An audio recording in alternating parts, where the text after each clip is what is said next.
ఓం శాంతి. ఈరోజు జూన్ 22వ తేదీ 2026. శివబాబా వినిపించిన మురళి సారాంశము.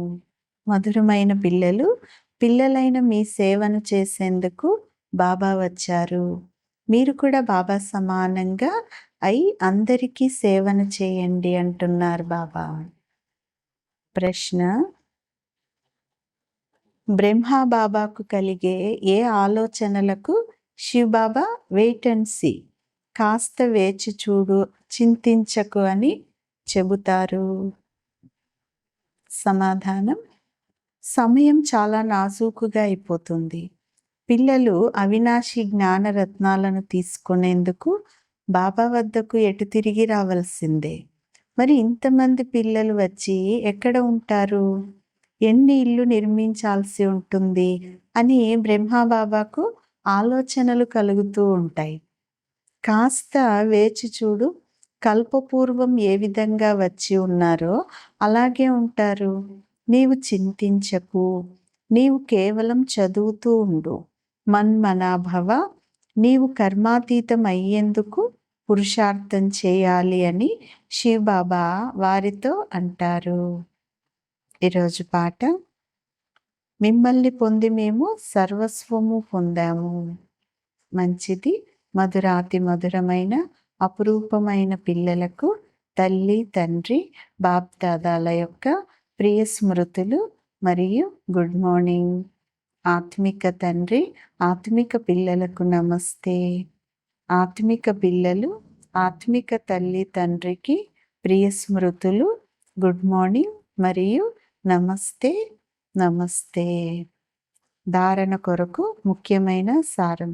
మొదటి పాయింట్: డ్రామాలోని ప్రతి రహస్యాన్ని తెలుసుకుంటూ కూడా ఏ విషయాన్ని గురించి చింతించకూడదు. చదువును చదువుతూ ఉండండి. మన్మనాభవగా ఉంటూ కర్మాతీతంగా అయ్యేందుకు ఆలోచనను ఉంచుకోవాలి. స్వయాన్ని సతోప్రధానంగా తయారు చేసుకోవాలి అంటున్నారు బాబా.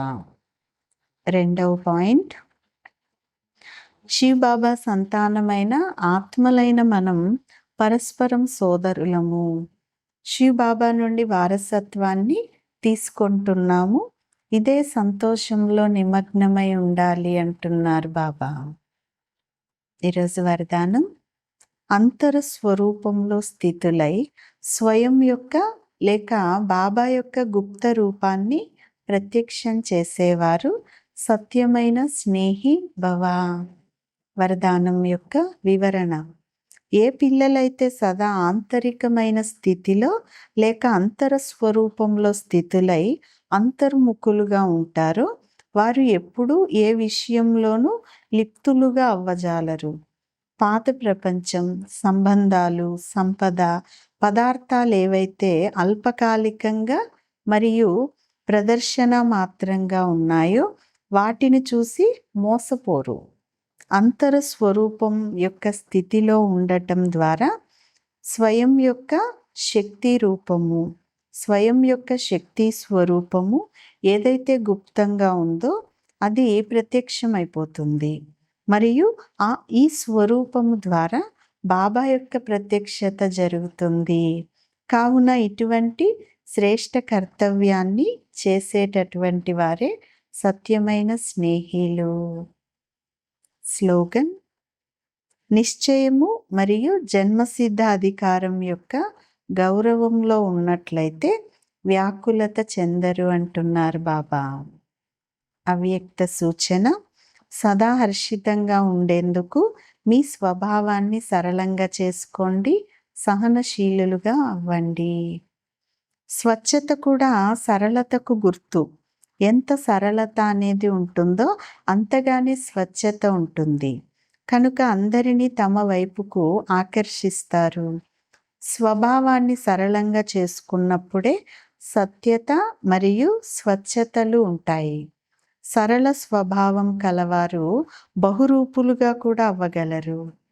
ఇటువంటి సరళ స్వభావులు సదా హర్షితంగా ఉంటారు మరియు సర్వులను కూడా ఆకర్షిస్తారు అంటున్నారు బాబా. మంచిది. ఓం శాంతి.